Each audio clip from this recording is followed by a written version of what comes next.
입니다. 문제의 근본 원인을 해결하지 않고 눈가림만 할 때 우리는 미봉책이라는 말을 씁니다. 근본을 해결하지 못하면 잠시 문제가 해결된 것 같지만 또다시 여러 가지 문제가 일어나기도 하고요. 또 심지어 더 악화되는 것들을 보게도 되어집니다. 여러분, 단지 우리의 육신과 이 땅에 있는 삶의 문제뿐만 아니라 신앙에도 마찬가지입니다. 신앙생활을 하면서 마음의 위로를 받고 격려를 받는 것 중요하지만 여러분, 그것보다 우리의 신앙 안에 우리의 삶에 있는 진짜 근본의 원인을 알아가고 그것들을 해결해 가는 것이 무엇보다 중요합니다. 우리의 인생의 고통, 아픔, 또 때로는 실패의 원인이 어디에서부터 비롯되는가? 오늘 결론적으로 말씀드리자면 성경은 인간 모든 문제의 근본의 뿌리에 죄가 있다라고 이야기하고 있습니다. 죄에 대한 설교를 좋아하는 분은 별로 없지만 여러분, 죄만큼 중요한 주제도 없습니다. 오늘 본문은 본문을 우리 1장 18절부터 시작해서 3장까지 사도 바울은 이 죄에 대한 이야기를 쭉 진행하고 있어요. 복음에 대한 이야기를 진행하면서 이 죄의 문제가 얼마나 중요하냐 그것을 알려주기 위해서 로마서의 복음에 대한 본론의 처음 출발부터 3장까지를 계속 죄에 대한 이야기를 던지는 거예요. 여러분, 죄를 깨닫지 못하면 복음이 되지가 않습니다. 여러분, 복음이라는 것, 우리가 구원받았다는 게 기쁜 소식이 되려면 어디로부터 왜 구원받아야 되는지를 알아야 되는데, 우리가 죄라는 걸 깨닫지 못하면 우리에게 온 구원의 소식이 별로 기쁘지 않습니다. 여러분, 한번 신문을 보다가 대장암이라든가 위암을 근본적으로 해결할 수 있는 어떤 해결책이 제시되었다. 그럼 여러분들 그냥 그렇구나 하고 지나갈 확률이 많습니다. 그런데 내가 대장암이나 위암에 걸려 있다고 생각한다면 그 소식이 얼마나 기쁜 소식으로 들려지겠어요.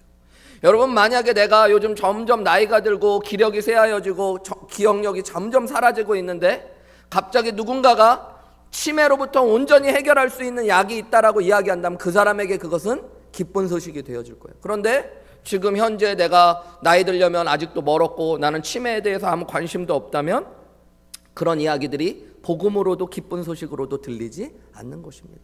여러분, 예수님이 우리를 어디에서 구원하셨냐면 우리가 이제 로마서의 말씀을 통해서 계속 배워가겠지만 죄와 사망에서 우리를 구원하셨습니다. 그렇다면 내가 죄와 사망 아래 있었다는 것들을 깨달아야 되는 거예요. 여러분, 우리가 그 출발이 잘못되어 있기 때문에 예수님의 이야기를 들으면서도 감격하지도 않고 기뻐하지도 않는 것입니다. 그래서 사도 바울은 오늘 죄에 대한 이야기들을 던져놓고 있는 것이에요. 여러분, 듣기 좋은 이야기가 해결이 되어지지 않아요. 예를 들어서 정말로 암 말기인 환자에겐 답이 없으면 괜찮습니다 라고 이야기해 주면서 마음의 편안을 좀 줄 수 있을지 몰라요. 그런데 여러분, 해결책이 있고 치료가 있는 분에게 자꾸 괜찮습니다, 좋은 일이 있을 겁니다 라고 얘기하는 것만으로 문제가 해결되는 게 아니잖아요. 만약에 치료법이 있다면 정확하게 당신의 몸에 있는 문제는 이것이고 그것의 답은 이것입니다 라고 던져줄 때 그것이 치료가 되고 해결이 되는 것이에요. 여러분, 성경은 그래서 오늘 우리에게 이야기합니다. 우리 모두에게 있는 근본적인 문제의 뿌리는 죄라는 거예요. 죄. 그리고 그 죄에 대한 해결은 오직 예수 그리스도이며 복음이라고 알려주고 있는 것입니다. 여러분, 18절 말씀이 오늘 본문에서 가장 중요한 말씀인데 우리 같이 한번 읽어볼까요? 우리 18절 말씀 시작. 하나님의 진노가 경건하지 않음과 불의에 대하여 하늘로부터 나타난다. 여러분, 말씀을 좀 자세히 보셔야 되는데요. 우리 바로 앞에 지난주 말씀에 보면 복음에는 모든 믿는 자에게 나타나는 뭐가 있다고 그랬는지 기억나세요?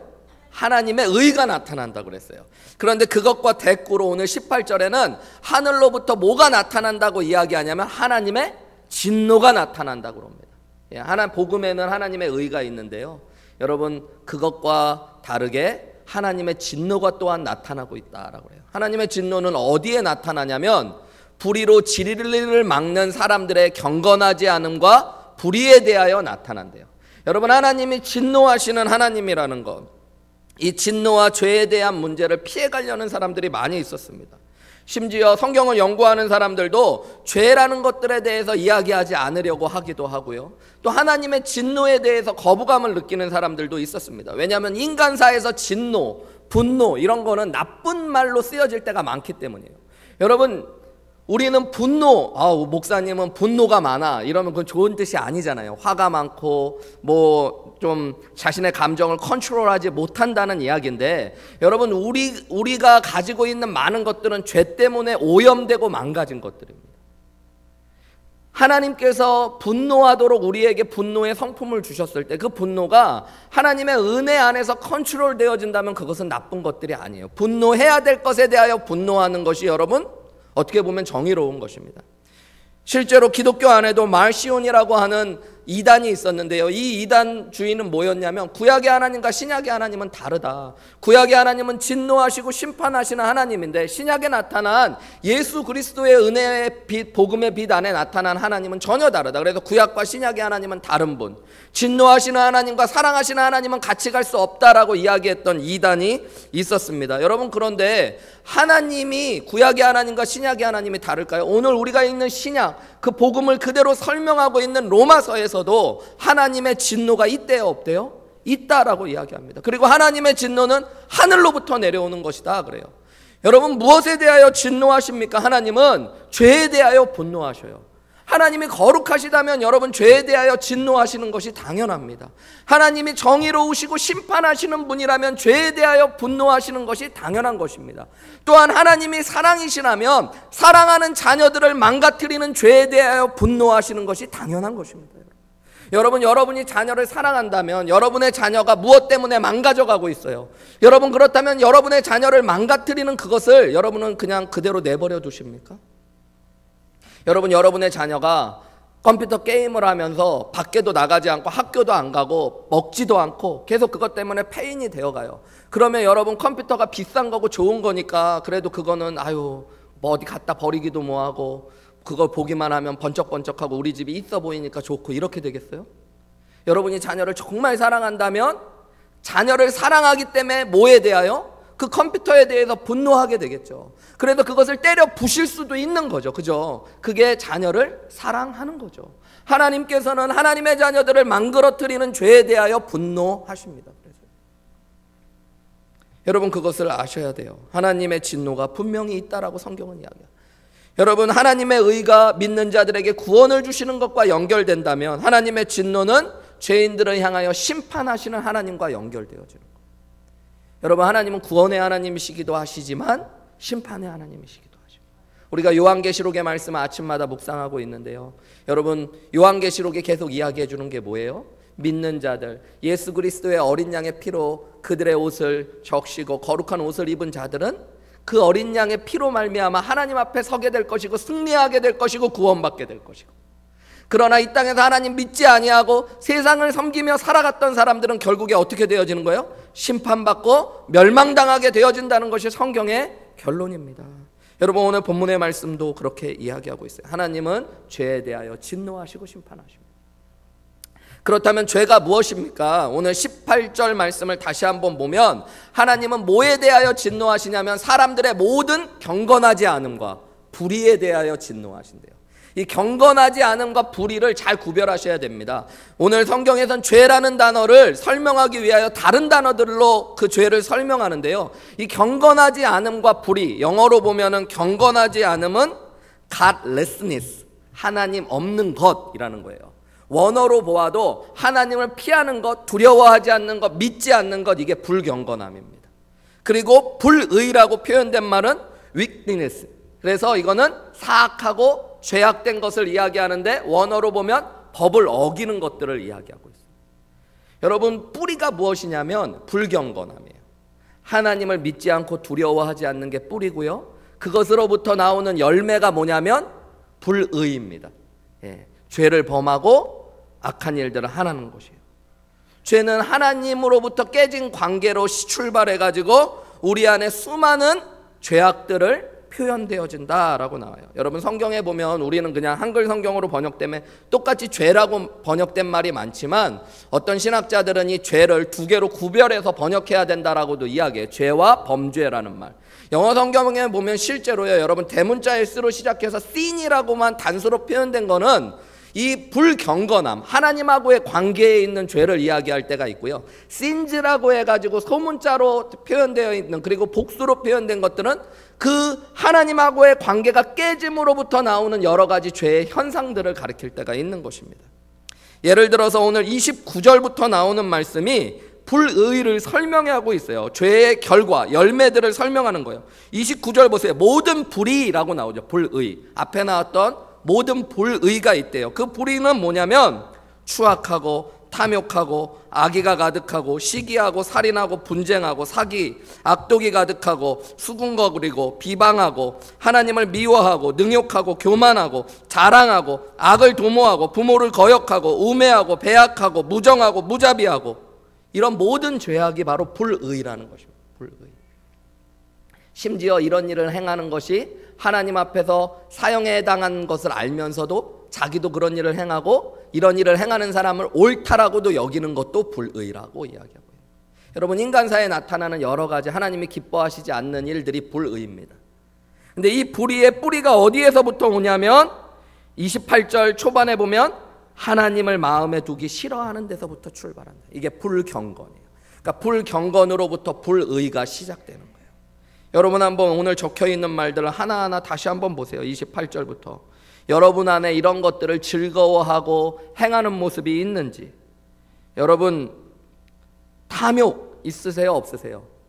컨트롤되지 않는 욕망, 이게 탐욕입니다. 욕심을 탐하는 것들, 먹는 것에 대한 탐욕, 여러분 성적인 탐욕, 여러분 여러 가지 세상의 권력에 대한, 물질에 대한 탐욕이 있으십니까? 악의, 이 독한 마음들 여러분 있으세요? 풀지 않고 미워하고 어쩌다 내 안에 이런 악이 있지, 독이 있지, 여러분 이런 것들. 또 여러분 시기 있으세요? 여러분 남이 잘 되는 걸 보면 하나님께서 주신 마음 안에 우리가 정상이라면 뭐 해야 될까요? 남이 잘 됐어, 큰 집을 샀어, 어떤 사람의 자녀가 좋은 대학에 들어갔어. 여러분 그럼 우리 안에 어떤 마음이 들어야 돼요? 축하하는 마음이 들어야 되는 거예요. 헷갈리시죠 여러분? 그런 마음이 잘 안 드니까 여기 나온 대로 시기하는 마음이 막 들잖아. 이상한 거예요 여러분. 그 사람이 나한테 아무 잘못도 없고 내 걸 가져간 것도 아닌데 내가 막 시기하는 마음이 들어요. 살인하는 마음. 살인은 꼭 여러분 우리가 실제로 누군가를 죽이는 게 아니라 하나님 예수님께서 말씀하셨죠. 형제를 미워하는 자가 이미 살인한 자와 같아요. 여러분 그 미움이 커지면 살인하는 거예요. 우리 안에 누군가를 미워하고 죽이고 싶은 마음이 있을 수 있습니다. 분쟁한다는 건 여러분 다른 언어로 번역된 성경들에 보면 언쟁하는 거예요. 말로 싸우고 다투기를 좋아해요. 사기, 거짓말하고 속이는 것. 여러분 우리 얼마나 거짓말을 잘하고 속이는지 모릅니다. 또 우리 안에 수근수근하는 것들. 여기 수근수근이라고 번역된 말은 일구이연하는 것들로 번역됐어요. 우리는 말이 달라요. 자꾸 앞에서 한 말과 뒤에서 하는 말이 달라요. 또한 여러분 우리는 교만합니다. 하나님을 욕하기도 합니다. 그리고 부모를 거역할 때도 많습니다. 여러분 효도하는 게 쉬워요? 불효하는 게 쉬워요? 잘 모르겠어요? 효도도 안 해보고 불효도 안 해보셔서. 저는 지금까지 장례식 가서 효도 엄청 하고 살아서 자랑스럽습니다. 이런 자녀를 보면 다 불효자는 옵니다. 여러분 다 지나보면 알아요. 우리가 얼마나 불효하는 사람인지.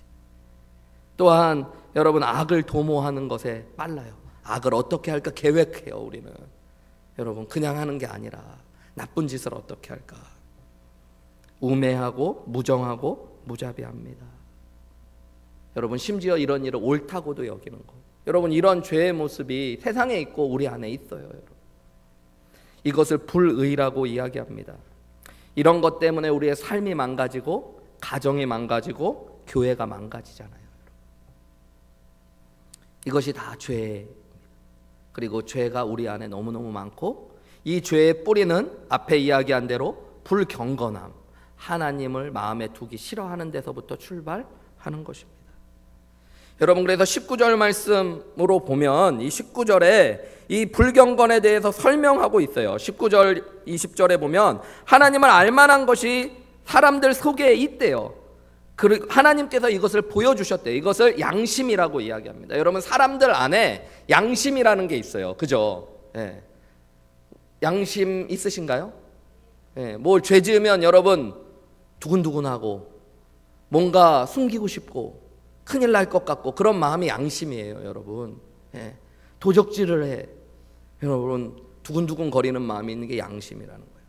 또 20절에 보면 창세로부터 그의 보이지 아니하는 것들, 그의 영원하신 능력과 신성이 만물, 자연 가운데 보여졌대. 여러분, 자연을 보면 또 하나님을 느낄 수 있대요. 우리가 양심을 통해, 자연을 통해 하나님을 느끼도록 만들어진 존재라는 거예요. 왜 그러냐면 하나님이 그렇게 하나님을 보여주기 원하시는 하나님이에요. 하나님은 여러분 성경에 보면 자기를 숨기지 않고 보여주시는 하나님이십니다. 성경에 보면 하나님이 자신을 보여주는 수단을 신학자들은 두 가지로 나누고 있는데, 일반 계시라고 하는 것이 있어요. 모든 사람이 느낄 수 있는 것들. 그건 뭐냐면 양심과 자연을 통해 느끼는 거예요. 그리고 특별 계시라는 게 있습니다. 그것은 말씀과 예수 그리스도를 통해서 하나님을 알아가는 거예요. 근데 어쨌든 하나님이 모든 사람에게 하나님에 대한 마음을 주셨다는 거예요. 그래서 우리는 여러분 죄를 지으면 숨고 싶고 숨기고 싶고 두근거려요. 왜 숨고 누구로부터 숨기기 원하는 걸까 보면 그것은 바로 하나님을 우리가 느끼고 있다는 증거입니다. 여러분, 우리는 무언가를 잘못하면 이것이 잘못인지를 알아요. 여러분, 어린아이도 뭐 실수하고 잘못하다가요, 부모가 너 뭐해? 그럼 막 깜짝 놀랍니다. 어린아이들도 모르는 것 같지만 죄가 죄인 걸 알아요. 여러분, 내가 이걸 죄가 아닌 것처럼 합리화시키려는 인간의 본성이 있어서 그렇지, 인간은 죄가 죄인 것을 압니다. 수근수근하다가도 교회에서도 목사님이 오면 깜짝깜짝 놀라는 분들이 있어요. 그러니까 다 목사님이 봐도 안 된다는 걸 아는 거예요. 그러니까 여러분, 우리가 모르고 하는 게 아니라니까요. 대부분 알아요. 그게 하나님을 우리가 알기 때문에 하나님이 우리에게 주신 모습이에요. 자연을 보면 또한 우리가 하나님을 느끼는 것입니다, 여러분. 대자연을 보면, 저는 콜로라도를 2번 정도 3번 정도 이렇게 가볼 기회가 있었는데요, 콜로라도 가보면 진짜 대자연이 뭔가를 느끼게 되더라고요. 바위들이 있는 큰 산들이 있고 막 새들과 동물들이 엄청 그렇게 많고 막 물도 풍성하고, 와 정말.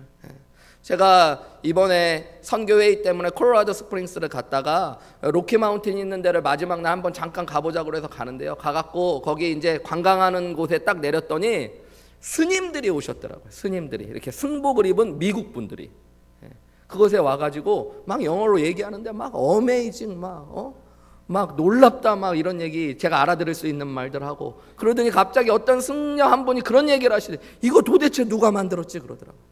이거 복음을 전해야 되나 말아야 되나 스님들한테 거기서 그러고 알려드려야 되나. 그런데 여러분, 우리 안에 그런 마음이 있어요. 근데 문제는 무엇입니까? 이렇게 아는데 21절 말씀을 볼까요? 이렇게 하나님을 알지만 뭐 하는 거예요? 하나님을 영화롭게도 아니하고 감사하지도 않는 것들, 하나님을 마음에 두기 싫어하는 것들, 이게 불경건입니다. 여러분, 우리는 몰라서 그러는 게 아니에요. 여러분, 일본이 위안부 할머니들, 우리 교회란다, 우리 나라에서 위안부 할머니들을 막 데리고 가서 성적으로 착취하고 뭐라고 이야기하냐면 자발적으로 그런 것이고, 뭐 국가를 위해 돈 벌려고 온 것이라고 막 이야기해요. 또 노동자들 막 착취하고 불법으로 그런 일들을 하고 나서 그 사람들도 돈 벌려고 하고 자기들이 도와줬다고 그래요. 여러분, 저는 그런 생각을 해요. 일본에 있는 정말 양심적이라면 역사학자들이나 권력자들이 정말 몰라서 저런 얘기를 할까? 정말 저렇게 생각해서 그럴까? 근데 저는 그렇게 생각 안 합니다. 그들에겐 더 많은 증거가 있을 거라고 생각해요. 그런데 그것을 인정하기 싫은 거예요. 그것을 인정하는 순간 자기들이 죄인이라는 걸 알고, 그러면 회개해야 되고 사죄해야 되니까 그것이 싫은 거죠. 그러니까 의도를 가지고 거부하는 마음들이 있다는 거예요. 여러분, 인간의 죄가 거기에 있습니다. 하나님을 몰라서가 아니에요. 우리는 사실 조금만 생각하고 조금만 눈을 들어보면 하나님을 알 수 있습니다. 그런데 인간들은 하나님께 감사하고 예배하기 싫은 거예요. 하나님을 마음에 두기 싫어하는 거예요. 이게 불경건입니다. 이게 죄의 뿌리예요. 여기서부터 죄의 열매들이 등장하는 거예요. 거짓말하고 시기하고 살인하고 미워하고 여러 가지 죄악의 모습들은 여러분이 하나님을 잃어버렸을 때 나타나는 거예요. 이 단계가 나오는데요, 하나님을 마음에서 두기 싫어하면 그 다음에는 인간들이 하나님을 없애버리는 데서 끝나는 게 아니라 하나님의 영광을 우상으로 바꾸어 버리기 시작한대요. 여러분, 인간 안에는 무언가를 섬기도록 창조되었습니다. 무엇을 섬기도록 창조되었을까요? 하나님을. 근데 하나님을 치워버리니까 우리는 하나님 없이 사는 것이 아니라 세상의 다른 것을 하나님처럼 섬기게 되어지는 거예요. 그래서 칼빈과 같은 신학자들은 인간의 마음을 우상 공장이라고 이야기해요. 인간은 역사 이래로 끊임없이 우상을 만들어 옵니다. 오늘 성경의 말씀도 보세요. 22절과 23절 스스로 지혜 있다 하나 어리석게 되어 썩어지지 아니하는 하나님의 영광을 썩어질 사람과 새와 짐승과 기어다니는 동물 모양의 우상으로 바꾸었다 그래요. 하나님을 잃어버리니까 그 마음에 하나님만 없어지는 게 아니라 우상을 채우기 시작해요. 여기 보면 사람, 새, 짐승, 온갖 썩어질 피조물들을 여러분 우상으로 바꾸어가는 거예요. 우상이란 게 뭡니까 여러분? 우리가 여러 말씀에서 이미 배우고 들었지만 오늘 본문에선 그게 주제가 아니라서 길게 다루진 않겠지만 하나님 아닌 것을 하나님처럼, 사랑해야 될 하나님이 아닌 것을 하나님처럼 사랑하고 하나님처럼 소중히 여겨서는 안 되는 것들을 하나님처럼 소중히 여기는 게 우상입니다. 여러분 때로는 하나님보다 자식이 더 귀해요. 때로는 세상의 물질이 하나님보다 더 귀해요. 이게 얼마나 어리석은 거예요. 스스로 지혜 있다고 하는 인간이 결국에는 이런 어리석은 인간이 된다. 하나님을 버리고 영원하지 않은 것들을 하나님처럼 섬기는. 하나님은 사랑의 대상의 순서를 정해주셨습니다. 인간이 가장 사랑해야 될 것, 가장 먼저 사랑해야 될 대상이 누구예요?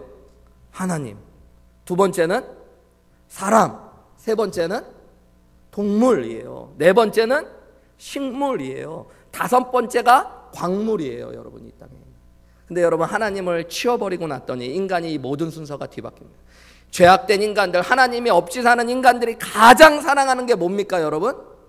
광물이에요. 뭐예요? 광물이 뭐예요?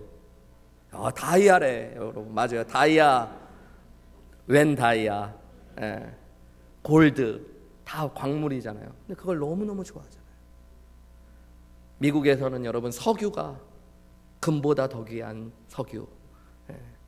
막 텍사스 쪽은요 여러분 막 교회들도 나라에서 막 한 달에 몇만 불씩 매달 받는 교회들이 있더라고요. 왜 그러냐면 교회 땅 밑에서 기름이 나온다는 거예요. 여러분 기름이 물보다 금보다 어떨 땐 더 귀한 값으로 치솟기도 합니다. 사람들은 그것을 경쟁하고 쫓기 위하여 얼마나 많은 일들을 하는 거예요.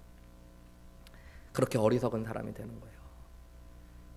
사람을 섬겨요.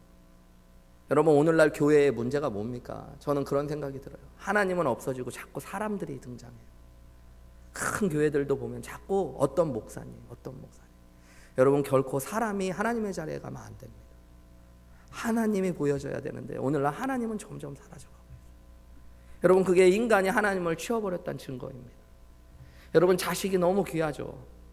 여러분 자식이 문제라는 얘기를 하는 게 아니에요. 금이 문제가 아니에요. 여러분 우리의 마음이 하나님의 자리에 그런 것들을 올려놓는 것이 문제입니다.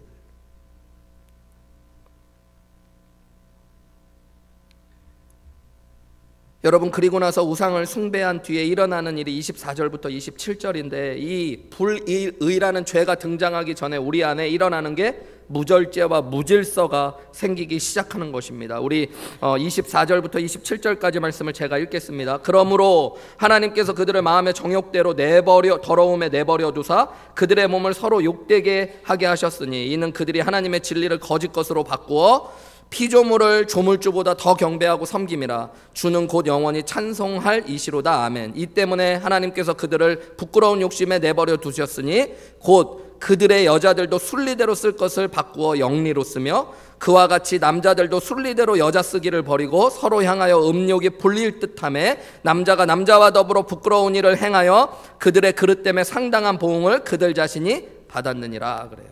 여러분 보면 정욕을 따라 살아가게 되어지고 하나님의 법을 바꾸어 버리기 시작하고 순리를 영리로 취하는 것들, 그러니까 무절제해지고 무질서해지는 일들이 우리 안에 생기는 거예요. 그 대표적인 예로 지금 들고 있는 것이 동성애라는 것입니다. 여러분 당시에 고린도 지역에서 사도 바울은 로마서를 썼는데요. 이 고린도 지역과 로마 지역에만 여러분 수십 프로 한 40-50%의 사람들이 동성연애에 빠져 있었다는 기록들이 있어요. 여러분 동성애라는 것들은 오래된 죄인데 동성애만을 죄라고 이야기하는 것이 아니라 동성애가 시작된 것들이 대표적인 사람들이 하나님을 버리고 무질서와 무절제를 선택한 방법이라는 거예요. 하나님께서 정해놓으신 질서가 있어요. 여러분 질서가 깨지는 것이 죄입니다. 성이라는 거는 죄가 아니에요. 여러분 그죠? 왜들 다들 또 제 말이 어려우세요 여러분? 하나님께서 우리에게 주신 거거든요. 그건 선물과 같은 거예요.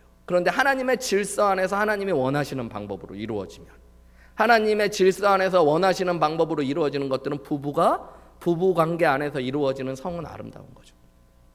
그런데 그 질서를 깨면 그게 뭐가 되는 거예요? 죄가 되는 거예요. 그런데 여러분, 질서 안에 있는 걸 기뻐해야 되는 사람들이 질서 밖에 있는 것들을 기뻐하는 거예요. 하나님은 남자와 여자가 한 몸이 되고 가정을 이루라고 말씀하셨어요. 그죠? 그런데 그것을 깨는 것들을 즐거워하는 거예요. 왜? 우리 안에 죄가 있기 때문입니다. 궁극적으로 보면 하나님의 질서가 아닌 것들을 즐기는 마음이 우리 안에 있어요. 여러분, 동성애자도 하나님이 사랑하십니다. 그렇지만 동성애를 하나님이 사랑하시지 않으십니다. 여러분, 도둑도 하나님이 사랑하셔요. 복음의 빛 안에 그가 구원받기를 하나님이 원하십니다. 회개하기를 원하십니다. 죄인을 하나님이 사랑하십니다. 그런데 죄를 하나님이 사랑하시는 것이 아닙니다. 성경은 분명히 이야기하고 있는 거예요. 여러분, 사람들은 이야기해요. 현대사회에서 이런 설교는 어려운 설교죠. 사람들이 듣기 싫어하기도 하죠. 목사님이 동성애를 나쁘게 얘기하네. 여러분, 저는 하나님의 눈과 성경의 눈에서의 이야기를 하는 겁니다. 미국과 한국의 간통죄가 폐지되었죠, 여러분. 그래서 이제 간통죄가 죄라고 이야기하지 않습니다. 그런데 여러분, 하나님의 눈에 보기에는 예전에도 지금도 앞으로도 간통은 죄인 것입니다. 여러분, 아내에게 물어보세요. 간통죄가 폐지 안 됐으니까 나 사실은 다른 여자랑 그동안에 이렇게 즐기고 살았는데 괜찮지? 이렇게 얘기해보면 아내가 괜찮아, 이제 폐지된 마당에 뭐 이렇게. 여러분, 인간이 느끼는 죄는, 우리는 제가 한국에 간통죄가 폐지됐을 때 신문 막 기사나 이런 것들을 봤더니요, 그 간통죄가 폐지된 날 저녁에 성인 나이트에 손님들이 미어졌대요. 저는 참 인간들의 모습이 어쩜 그런가 싶어요. 여러분, 그걸 얼마나 참고 그동안에 가고 싶은데, 혹시라도 그 간통죄 범하면 당시에 2년 감옥에 가는 거였거든요. 2년 감옥에 안 가고 싶어서 그러다가 이제 그게 면제되니까 그게 그렇게 즐거워가지고. 사람들 안에, 여러분, 우리 안에 얼마나 큰 죄들이 있는 걸 보여주는 거예요. 여러분, 동성애는 원래 성향이기도 하고 그런 것들을 이해해야 된다고 그러는데, 여러분, 그런 식으로 이해한다면 어떤 사람이 미성년자한테만 성적인 욕구를 느낀다, 그 사람은 태어날 때부터 그랬다, 자기가 그렇게 이야기해요. 여러분, 그럼 그 사람의 취향이니까 그것도 존중해 줘야 되는 것입니까? 어떤 사람은 동물을 향해서 그런 성적인 욕구가 떠오른다 그러면 그런 것도 다 허용하고 개인의 취향으로 인정해야 되는 것입니까? 여러분, 한국에도 연쇄살인마들이 있었는데 그들이 하는 얘기가 뭐냐면 자기들은 그렇게 태어났다는 사람들이 있어요. 자기는 사람을 즐기는 게 너무너무 즐겁다는 거예요. 그것에 아무 가책도 남기지 않고 즐겁다는 거예요. 여러분, 그 사람은 그 사람의 자기의 취향과 그들이 좋아하는 대로, 그들이 그렇게 만들어진 대로 행했으니까 그것들은 죄가 되지 않는 것입니까? 그렇지 않아요. 성경의 눈에 봤을 때 인간은, 여러분, 죄를 가지고 있기 때문에 하나님을 잃어버린 인간들에게 나타나는 마음은 하나님의 법과 질서를 어기기 시작하는 것입니다. 그리고 그것을 즐거워해요. 여러분, 그것이 우리가 죄인이라는 증거입니다. 여러분, 우리는 하나님의 법을 지키는 것보다 하나님의 법을 어기는 것을 즐거워합니다. 여러분, 그게 우리의 본성이에요. 여러분, 한번 보세요. 남을 축복하고 칭찬하는 기쁨보다 남을 욕하는 게 훨씬 더 즐겁습니다. 왜 안 해보신 분들처럼 얘기하세요. 그러니까 맨날 모여서 누구 욕하잖아요, 여러분. 대통령부터 시작해서 목사님까지 다 그런 거예요, 여러분. 내 눈에 두기 싫은 사람들을 미워하죠. 여러분, 어떤 분이 그런 얘기 하더라고요. 남자들의 이상형은 하나래요. 처음 본 여자, 잘 모르는 여자, 이렇대요. 여자분들은 뭐 이 무슨 얘기인가 뭐 그럴 수 있는데, 남자들은 지금 아닌 것처럼 이렇게 쳐다보고 있죠. 우리 안에, 여러분, 오랫동안 알아왔던 아내보다 다른 사람들에게 더 끌리고 막 두근거리는 본성이 우리 안에 또한 남아있는 것입니다. 그것이 우리가 죄인이라는 증거예요. 오늘 성경은 이야기하고 있어요. 하나님을 잃어버린 인간들 안에 우상 숭배와 무질서와 무절제, 그리고 그것으로부터 우리가 앞에 나눈 대로 29절부터 나오는 수많은 죄의 목록들이 우리 안에 퍼져 나오는 것입니다. 여러분, 가끔 신앙생활하다 내가 왜 그럴까 이런 생각할 때 있죠. 왜 그럴까요? 죄 때문에 그런 겁니다. 내 안에 죄가 있기 때문에, 하나님을 두기 싫어하는 내 마음 때문에, 하나님이 없어져 버릴 때마다 우리 안에 그런 죄를 즐거워하는 마음이 있는 것입니다. 여러분, 하나님의 진노와 심판이 이 죄를 통해 나타난다라고 성경은 이야기. 다시 한번 18절로 가면 하나님은 이 죄에 대하여 불경건과 불의에 대하여 하늘로부터 하나님의 진노가 나타난다라고 성경은 분명히 이야기하고 있는 것입니다. 여러분이 원어로 성경을 보면 하나님의 진노가 나타났다고 얘기할 때 이 나타났다는 앞으로 마지막 날 심판하심으로 나타날 거가 아니라 이미 나타났다라고 현재형으로 쓰여져 있어요. 하나님의 진노가 마지막 날만 나타나는 게 아니라 여러분 지금 이미 이곳에서 임하여져 있다라고 이야기하는 것입니다. 무엇이 하나님의 진노일까요? 성경을 쭉 읽어보면 오늘 본문의 말씀을 통해 여러분 3번 강조되고 있는 말이 있습니다. 24절과 26절과 28절 말씀에 보면 연속적으로 나오는 말이 있어요. 하나님이 뭐 하신다는 걸까요? 내버려 두신다는 말이에요. 24절 말씀에도 보면 그러므로 하나님께서 그들을 마음의 정욕대로 더러움에 내버려 두시고요. 26절에도 이 때문에 하나님께서 그들을 부끄러운 욕심에 내버려 두시고요. 또한 28절에도 그들이 마음에 하나님 두기를 싫어하며 하나님께서 그들을 그 상실한 마음대로 내버려 두셨다라고 해요. 이게 바로 하나님의 진노입니다. 여러분 한번 생각해 보세요. 하나님께서 잘못하고 있고 우리가 무언가 불의를 향해 나아가고 불경건할 때 우리에게 징계하시고 그래서 돌이키게 하신다면 여러분 그거는 하나님의 심판이 아니라 구원이죠. 그죠? 회복이고 사랑인 것이죠. 근데 여러분 하나님의 진짜 이 땅에 임한 진노는 무엇이냐면 하나님이 우리를 죄 가운데도 내버려 두실 때 그것이 진노예요. 여러분 이 진노는 결국에 성경의 흐름대로 보면 마지막 날 완전하게 이루어질 것입니다. 그러나 그 진노는 이미 우리에게 임하여 있는 거예요. 여러분 어린이들 데리고 이 워터파크 같은 데 가보면 그런 놀이기구들이 항상 있어요. 물이 어느 정도 차고 나면 양동이나 물동이가 한번 싹 쏟아부어집니다. 그죠? 그럼 그 물을 받으려고 아이들이 물동이가 쏟아지기 전에 이렇게 종소리 같은 거 나면 그 밑에 있다가 쏟아지면 막 좋아하고 기뻐해요. 저는 가끔 그걸 보다가 마지막 날 결국 저렇게 우리가 다 심판받을 텐데 라는 생각들을 하게 되죠. 여러분 예배를 드리지 않아도 양심의 가책이 점점 없어져 가고 심지어 사업도 너무너무 잘 되고 하나님 앞에 아무 일도 일어나지 않아요. 여러분 내가 거짓말을 해서 부자가 되고 사기를 치고 남을 힘들게 했는데도 더 잘 되어요. 여러분 이게 어떻게 보면 나는 축복받았다고 이야기할지 모르겠지만 오늘 성경의 표현대로 보면 하나님이 내어버려 두시는 것이고 이것이 하나님의 진노가 오늘 우리에게 나타나고 있는 증거입니다. 하나님께서 진노하심으로 이 땅 가운데 죄인들을 죄인들로 내버려 두고 계시는 거예요. 결국 하나님의 마지막 심판은 이 땅 가운데 완전히 임하여져. 우리 어저께 말씀 묵상한 대로 보면 둘째 사망, 불과 유황이 타는 못에 결국 다 던져지게 될 때까지 그들을 내버려 두신다면 그보다 큰 진노가 없는 것입니다. 한 무신론자가 영국에서 신문에 광고를 낸 적이 있다고 그래요. 신문의 문구가 이런 글이에요. 하나님은 정말 계시지 않습니다. 그러니까 이제 즐기십시오. 저는 이 문구가 참 재미있는 말 같아요. 여러분 하나님이 안 계신다는 것과 즐긴다는 것이 어떻게 연결될까? 근데 우리는 그 의미를 왠지 머리가 아니라 논리가 아니라 마음으로 이해해요. 왜냐하면 우리도 그런 죄성이 있기 때문에. 여러분 우리는 하나님이 없으니까 즐기지 못한다고 생각해요. 근데 뭘 즐기지 못하는 겁니까 여러분? 죄죠.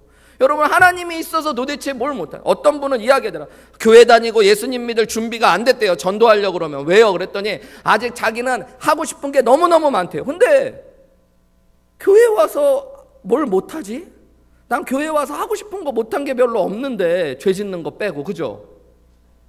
그러니까 이분은 도대체 교회 오늘 아직도 하고 싶은 게 많아서 아직은 교회 갈 수 없대요. 그래서 자세히 물어보려고 그러다가 그럼 서로 시험에 들까 봐 물어보지는 않았는데 우리 안에 그런 본성이 있는 거예요. 여러분 하나님이 없으면 이제 즐기십시오 할 때 하나님이 없었으면 하는 마음이 있는 거예요. 없다라는 게 중요한 게 아니라 우리가 즐기고 싶은 것들이 있는 거예요. 여러분 그래서 인간은 하나님을 마음에 두기 싫어하는 것입니다. 우리 안엔 죄된 본성이 있으니까. 어렸을 때 여러분 그런 마음 가져보셨어요? 부모님이 너무 잔소리하고 막 혼내고 그러면 우리 엄마 없었으면 좋겠다. 여러분 그런 생각 해본 적 없으세요? 잠시라도. 이때 우리 이정자 권사님 정직하시잖아요. 은혜의 빛 안에 들어오면 그런 거예요. 여러분처럼 아무렇지도 않은 척하면서 있지 않잖아요. 저도 그런 마음이 있었어요. 우리 엄마 아니었으면 좋겠다. 우리 엄마 막 계모 아니야? 막 이런 생각하고 엄마가 차라리 없었으면 좋겠다. 순간 항상 그런 건 아닌데 여러분 그게 어린애의 마음인 거잖아요. 근데 우리의 죄성 안에 그런 마음이 있는 거예요. 하나님 없었으면 좋겠다. 그럼 내 마음대로 막 다 해도 좋을 것 같은데. 여러분 그것이 우리의 죄의 뿌리입니다. 뿌리. 죄를 즐거워하는 우리의 모습을 보면서 우리는 하나님이 말씀하신 이 죄가 우리의 문제라는 걸 아셔야 됩니다. 그리고 이 뿌리에는 우리가 하나님을 하나님으로 예배하고 감사하지 않는 불경건함이 존재하고 있다는 것도 인정하셔야 됩니다. 그래서 우리는 자꾸 하나님 아닌 것을 하나님처럼 섬기려고 하는 본성이 있는 거예요. 여러분 오늘 본문의 말씀을 보면서 몇 가지 사도 바울은 죄에 대한 문제를 이야기하면서 이제 3장까지 진행될 거지만 오늘 저는 설교를 하기 때문에 오늘 본문을 보면서 몇 가지 하나님께서 우리에게 주셔야 되는 은혜, 우리가 구해야 되는 은혜가 무엇인가를 생각해 보았습니다. 첫 번째는 하나님 앞에 우리의 영적인 눈이 뜨여져 깨달을 수 있는 것을 깨닫게 해달라고 기도해야 된다고 믿어요. 우리를 내버려 두시지 않도록. 여러분 십자가를 통해 우리가 우리의 죄를 보실 수 있어야 됩니다.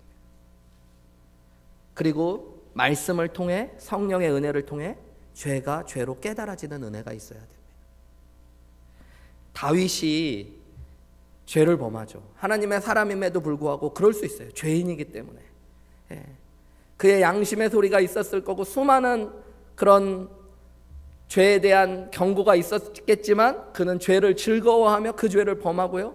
결국에 자기의 부하의 아내를 취하기도 하고 그 부하를 죽이는 데까지도 나아갑니다. 그런데 당대의 왕들은 그게 법적으로 죄가 아니에요. 왕들은 법 위에 있는 사람들이에요. 여러분 왕이 누구를 죽였다고 그게 죄가 되지 않습니다. 세상에서는 왕이 어떤 여자를 자기 나라 안에 있는 여인을 취했다고 그것이 죄가 되지 않습니다. 왕은 그런 거예요. 당시에 오늘날로 보면 그건 되게 큰 죄지만 당시에 보면 그건 죄라고 할 수도 없는 일이에요. 자기의 형의 아내를 취하고 그 형을 죽이기도 하는 것이 비일비재하게 일어나는 게 고대 왕국의 일들인데 여러분 자기 부하의 아내를 취한 것이 뭐 그렇게 세상에서 죄입니까? 당시의 왕으로 보면. 그런데 하나님께서 다윗을 사랑하시잖아요. 그래서 누구를 보내주시는 거예요? 나단 선지자를, 주의 종을 보내주시고 그 주의 종을 통해 말씀을 들려주시잖아요. 그때 다윗이 하나님의 내버려 두심이 아니라 하나님께서 그에게 말씀하시는 은혜를 따라 무릎을 꿇고 회개하고 깨닫고 변화되잖아요. 여러분 그게 은혜입니다. 은혜. 여러분 주의 종을 통해 하나님께서 성령의 은혜를 통해 여러분에게 말씀을 주실 때 내가 죄를 죄로 깨닫게 되는 은혜가 있으시기를 주님의 이름으로 축복합니다. 그게 은혜예요. 은혜. 제가 보면 그렇더라고요. 똑같은 말씀을 듣는데 어떤 분들은 시험에 들어요. 그 말씀 위에 자꾸 존재하려고 그래요. 말씀을 판단하고 평가하고 말씀에 내가 중요한 거예요. 근데 어떤 분들은 변화되고 회개합니다. 여러분 그것은 주님이 주시는 은혜예요. 은혜. 내버려 두시는 사람들은 여러분 결국에 그냥 그렇게 가다 하나님의 진노 아래 있다 진노 아래로 들어가게 되어질 것입니다. 근데 여러분 주님이 우리를 성령의 역사 가운데 내버려 두시지 아니하시고 우리의 마음을 만져주시고 깨닫게 하시고 변화시켜 주시는 것, 그게 은혜인 줄 아시기를 주님의 이름으로 축복합니다. 여러분 그 은혜를 구하셔요. 하나님 앞에 그 은혜를 통해 여러분 마음의 변화가 일어나시기를 주님의 이름으로 축복합니다. 그래서 하나님 아닌 것을 내가 하나님처럼 섬기고 있는 것이 있지 않았는가 돌아보시기 원해요. 여러분 정직한 마음으로 하나님이 깨닫게 하셔서 내가 정말로 하나님을 하나님으로 섬기고 있는지, 나도 마음이 허망해져서 우상을 만들어 갔던 사람처럼 내 안에 하나님 아닌 것을 하나님처럼 섬기고 있는 것이 있지는 않은지 정직하게 여러분 깨달아지시는 은혜가 있기를 주님의 이름으로 축복합니다. 마지막으로는 여러분 하나님에 대한 예배와 감사가 회복되시기를 주님의 이름으로 축복합니다. 우리 25절 말씀에 보면 사도 바울은 이 죄에 대한 문제를 이야기하다 이 문제에 대한 답을 잠깐 던져주는 거예요. 이는 그들이 하나님의 진리를 거짓으로 바꾸어 피조물을 조물주보다 더 경배하고 섬김이라. 그럼 다음에 뭐라고 이야기해요? 오직 주는 곧 영원히 찬송할 이시로다. 여러분, 하나님을 알되 감사하지도 찬송하지 않았던 것이 죄의 문제라면 우리 안에 하나님의 역사가 일어나서 여러분 예배가 회복되고 이 영화롭게 하고 감사한다는 것의 영화가 예배하는 거예요. 여러분, 예배 한번 빠지는 게 별 문제 아닌 것 같지만 거기서부터 타락이 시작되는 것입니다. 근데 여러분, 예배가 회복되는 은혜가 있으시기를 주님의 이름으로 축복합니다. 감사가 회복되는 은혜가 있으시기를 주님의 이름으로 간절히 축복합니다. 여러분, 이건 우리의 힘으로 되지 않는 거예요. 하나님께서 우리에게 마음을 만져주시고 변화시켜 주셔야 돼요. 그리고 이것을 위해 하나님께서 하나밖에 없는 아들 예수 그리스도를 우리에게 보내주신 것입니다. 그래서 복음이 복된 것이에요. 여러분, 십자가를 바라보면서 나 같은 죄인을 살리신 주님의 은혜가 얼마나 놀라운지, 그 은혜로 회복하며 하나님을 하나님으로 예배할 수 있는 귀한 은혜가 저와 여러분 가운데 다시 임하여 주시기를 주님의 이름으로 축복합니다. 여러분, 우리는 정말로 죄인들입니다. 세상의 눈으로 볼 때가 아니라 우리 안에는 지금 오늘 본문의 말씀에 사도 바울이 이야기했던 모습들이 있고, 그래서 우리는 이 죄로 말미암아 하나님의 진노 아래 있는 자들. 나중에 보면 로마서 3장의 결론이 무엇이냐면 모든 사람이 죄를 범하였으며 하나님의 영광에 이르지 못하고 죄의 싹은 사망이라는 것들. 그렇지만 하나님의 은사는 예수 그리스도 안에 있는 영생이라는 것입니다. 여러분, 이것을 알 때 우리에게 복음이 뭐가 되어지는 거예요? 복된 소식이 되어지는 거예요. 감사가 되어지는 거죠. 기쁨이 되어지는 줄 믿으시기 바랍니다. 자, 참 감사하더라고요. 이번 주에 우리 교회 성도님들 모시고 그 성도님들 대표해서 하이준한 수집사님이랑 우리 조형제님 이제 발인 하관 이제 식하는 데 가가지고 딱 갔어요. 알링턴 내셔널 세미터리, 여러분 가보셨나요? 예, 구경만 가셨죠. 투어만. 저는 거기 스페셜 퓨너럴 서비스에 참석했잖아요. 예, 차부터 해가지고 막 이렇게 보안도 철저하고요. 딱 와서 사람이 쫙 줄 세워서 들어가서 가서 아무튼 했는데 막 총 쏘고 막 나팔 불고 막 아주 그냥 영화롭게 영광스럽게 보니까 군인으로서 영광을 다하셨다고. 군인들이 얼마나 극진하게 하는지.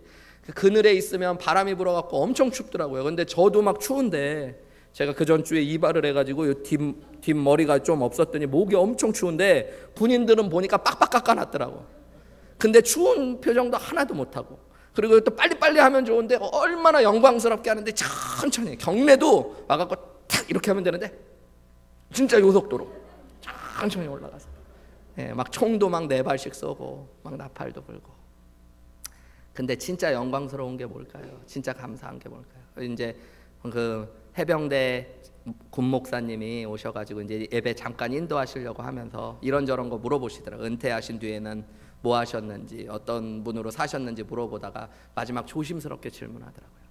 교회는 다니셨습니까? 예수님은 믿으셨습니까? 우리 김영신 집사님이 뭐 잠깐의 휴심도 없이 침례교회 다녔습니다. 내 남편은 예수님 믿었습니다. 그랬더니 채플란 표정이 막 밝아지고요. 마지막 설교하실 때도 얼마나 힘있고 기쁘게 되는지. 여러분, 결국에 우리의 영광이 무엇입니까? 물론 막 이 땅에서 많은 것들을 쌓고 막 군인들이 있고 막 세상 사람들이 박수 쳐주고 그런 것도 중요하지만, 그럼에도 불구하고 결국에 인생의 마지막이 우리의 죄 때문에 하나님의 진노 아래 심판 아래 갇혀진다면 여러분, 그것은 불쌍한 인생인 거예요. 근데 여러분, 이 땅에서 혹은 아무도 몰라주는 삶을 살았고 아무도 몰라주는 죽음의 자리에 있다고 하더라도 여러분, 그가 죄로 말미암아 죽을 수밖에 없었던 인생이었는데 하나님의 아들 예수 그리스도를 통해 우리에게 주신 복음의 기쁜 소식을 받아들이고 그것을 믿음으로 말미암아 믿음에 나타난 하나님의 의를 소유하고 하나님 앞에 구원받았다면 여러분, 그보다 영광스러운 일이 어디에 있겠습니까? 여러분, 저는 저와 여러분이 복음을 알고 복음의 빛 위에 서시는 귀한 믿음의 사람들 되시기를 주님의 이름으로 축복합니다. 우리 함께 오늘 주신 말씀 생각하면서 오늘 함께 찬송하며 나아갔으면 좋겠습니다. 내가 주인 삼은 모든 것 내려놓고 내 주 대신 주 앞에 나가 내가 사랑했던 모든 것 내려놓고 주님만 사랑합니다. 이 고백을 여러분, 오늘 주신 말씀을 생각하면서 우리가 다시 한번 우리의 믿음의 고백으로 삼았으면 좋겠어요. 하나님, 모든 인간의 죄의 뿌리가 하나님을 하나님의 자리에서 내려놓고 하나님 아닌 것을 하나님으로 바꾸어가며 무질서와 무절제 가운데 수많은 죄로 우리의 인생이 망가졌습니다. 하나님, 그러나 이제는 다시 한번 우리가 복음의 빛 앞에 서서 예수 그리스도의 십자가의 은혜를 바라보며 내 주 되신 주님 앞에 나아가 주님만 사랑하기로 결심합니다. 이런 고백이 저와 여러분 가운데 있으시기를 주님의 이름으로 축복합니다. 찬양하시겠습니다.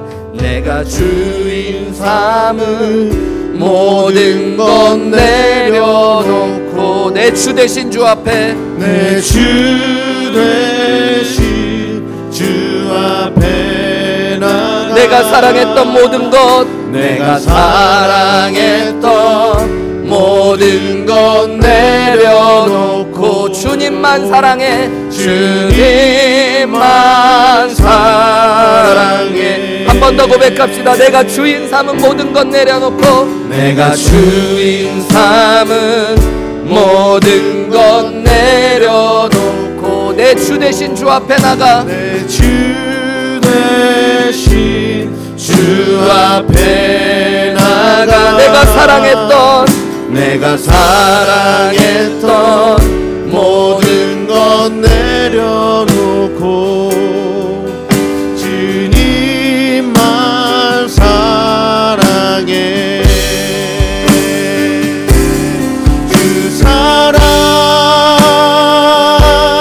거친 풍랑에도 깊은 바다처럼 나를 잠잠케 해 주 사랑 내 영혼의 반석 그 사랑 위에서 우리 한 번 더 고백합시다. 내가 주인 삼은 모든 것 내려놓고 내가 주인 삼은 모든 것 내려놓고 내 주 되신 주 앞에 나가 내 주 되신 주 앞에 나가 내가 사랑했던 모든 것 내려놓고 주님만 사랑합니다. 주님만 사랑해 주 사랑 거친 풍랑에도 주 사랑 거친 풍랑에도 깊은 바다처럼 나를 잠잠케 해 주 사랑 내 영혼의 반석 그 사랑 위에 우리 시간에 주신 말씀 생각하며 잠깐 기도하며 나아가기 원합니다. 하나님, 나를 오늘 주신 말씀 가운데 깨닫게 하신 것처럼 그저 내버려 두시지 마시고 하나님, 복음의 빛, 은혜의 빛 앞으로 나와 깨달을 수 있을 때에 깨달아지는 귀한 은혜를 누리게 하여 주옵소서. 죄가 무엇인지 깨달아지게 하시고 내가 죄인인 것들이 깨달아지게 하시며 하나님, 예수 그리스도를 통하여 하나님 한 분만 예배하고 감사해야 된다는 것들을 깨닫는 은혜가 있게 하여 주옵소서. 하나님 아닌 것을 하나님처럼 섬겼던 내 마음들이 깨달아지게 하여 주시고 하나님을 향한 감사와 예배가 회복될 수 있도록 도와주시옵소서. 주님, 성령으로 말씀 가운데 내게 역사하여 주시옵소서. 우리 이렇게 함께 기도하며 고백하며 나아가시겠습니다. 기도하시겠습니다.